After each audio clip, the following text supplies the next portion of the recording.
स्वागत है आप सभी का एक और न्यू वीडियो पर। देखिए, अगर आपने भी एमपी ओपन बोर्ड के रुक जनरल एग्जाम्स दिए हुए हैं तो आप सभी यही वेट कर रहे होंगे कि इन एग्जाम्स का रिजल्ट कब तक अनाउंस किया जाएगा, क्योंकि अभी आपको सबसे बड़ी टेंशन यही हो रही होगी कि आगे हम एडमिशन करवा पाएंगे या फिर नहीं करवा पाएंगे। 10th के बाद आपको आगे 11th में एडमिशन करवाना होगा, 12th के बाद आपको किसी कॉलेज में एडमिशन करवाना होगा एंड इसका जो रिजल्ट आएगा उसके फिर कुछ टाइम बाद आपकी मार्कशीट इशू की जाएगी, यानी कि मार्कशीट बनने में भी टाइम कंज्यूम होगा।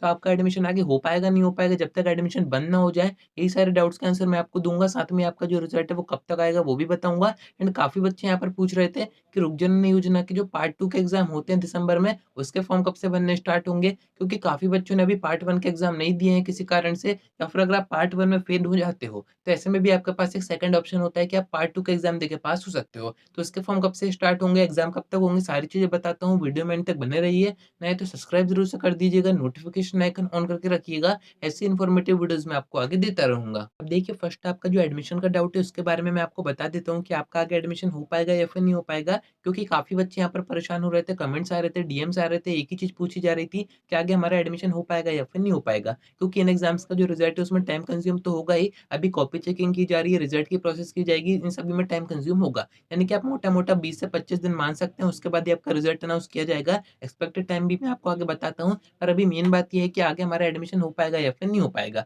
तो देखिए, एक चीज़ यहाँ पर समझिए, आपका जो एडमिशन है, आपको चाहे 10th के बाद 11th में एडमिशन करवाना हो, 12th के बाद किसी कॉलेज में एडमिशन करवाना हो, वो अगस्त के फर्स्ट सेकंड वीक तक रहते हैं स्टार्ट। यानी कि ओपन रहते हैं एडमिशन, आप उनमें एडमिशन करवा सकते हैं, कहीं पर कोई दिक्कत नहीं आती है। तो इस बात से तो आप बेफ़िक्र हो जाइए कि आपका एडमिशन होगा या फिर नहीं होगा। नेक्स्ट मंथ में भी एडमिशन स्टार्ट रहते हैं। अगर आपका जो रिज़ल्ट है वो इस महीने के एंड तक आ जाता है, यानी कि जून के एंड में आ जाता है, जो कि एक्सपेक्टेड टाइम भी बताया जा रहा है बोर्ड की तरफ से, क्योंकि आपका जो रिज़ल्ट है वो एमपी ओपन बोर्ड की तरफ से बनाया जाता है। इस बोर्ड के पास ज़्यादा कोई काम नहीं होता है, इसको आपके ये रुक जनरल योजना के एग्ज़ाम्स देखने होते हैं, या फिर एमपी में जो सुपर 100 का एग्ज़ाम होता है, वो एग्ज़ाम भी यही बोर्ड कंडक्ट करवाता है। तो इन पे ज़्यादा काम नहीं होता है, तो ये ज़्यादा टाइम कंज़्यूम नहीं करते हैं। आपका जो रिज़ल्ट है वो भी टाइम पर ही आ जाएगा, तो आपको परेशान नहीं होना है।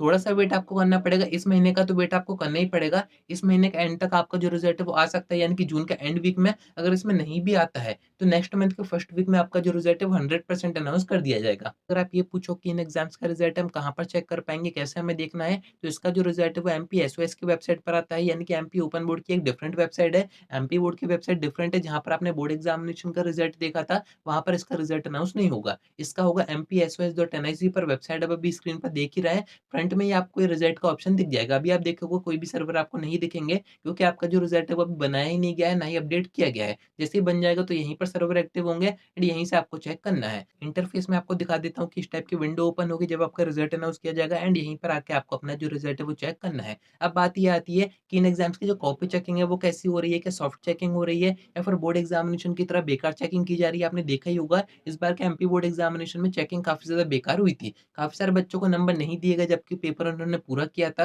काफ़ी सारे बच्चों ने अपनी कॉपी मँगाई थी, मुझे शेयर भी की थी। मैंने उसमें एक चीज़ नोटिस करी कि जिन बच्चों के नंबर आ रहे थे, जिन बच्चों ने क्वेश्चन सही किए थे, या तो उनके क्वेश्चन चेक ही नहीं किए गए, एंड चेक किए भी तो उनको उतने नंबर नहीं दिए गए जबकि पूरा क्वेश्चन उन्होंने सही किया था। तो ऐसा आपके साथ भी हो सकता है कि हुआ हो, पर इस बार का अपन देखते हैं कि रुक जाना नहीं योजना में ऐसा होता है, नहीं होता है। उम्मीद अपन यही कर रहे हैं कि कॉपी अच्छे से चेक हो जाए एंड आप सभी अच्छे नंबरों से पास हो जाओ। अब बात यही आती है कि अगर इस एग्ज़ाम में आप पास नहीं होते हो, पार्ट 1 में आप पास नहीं होते हो, तो ऐसे में क्या आपके पास सेकंड ऑप्शन होता है, तो आपके पास एक और ऑप्शन बचता है, यानी कि रुक जाना नहीं पार्ट 2 होते हैं दिसंबर में, यानी कि ये जो एग्ज़ाम है वो एक बार दोबारा से होते हैं दिसंबर में। जो बच्चे पार्ट 1 में पास नहीं हो पाते हैं या फिर पार्ट 1 दे नहीं पाते हैं किसी कारण से, वो सेकंड पार्ट के फॉर्म भर सकते हैं। इसके फॉर्म की अपडेट मैं आपको दिखा देता हूँ, एक अपडेट आई थी बीच में, उसमें आपको बताया जा रहा था कि अगस्त तक आप इसके फॉर्म भर सकते हैं, यानी कि अगस्त के महीने में ही इसके फॉर्म स्टार्ट होंगे। अभी तो इसके फॉर्म स्टार्ट नहीं हुए हैं, जैसे ही पार्ट 1 का रिज़ल्ट आएगा, उसके बाद इसके फॉर्म स्टार्ट होंगे। तो अगर आपको भरना हो तो आप भर सकते हैं। अगर आप पार्ट 1 में फेल हो जाते हो, फिर भी आपको इसी सेशन में पास होना है, इसी सेशन की मार्कशीट चाहिए, तो आप पार्ट 2 के एग्ज़ाम देके दोबारा से पास हो सकते हो।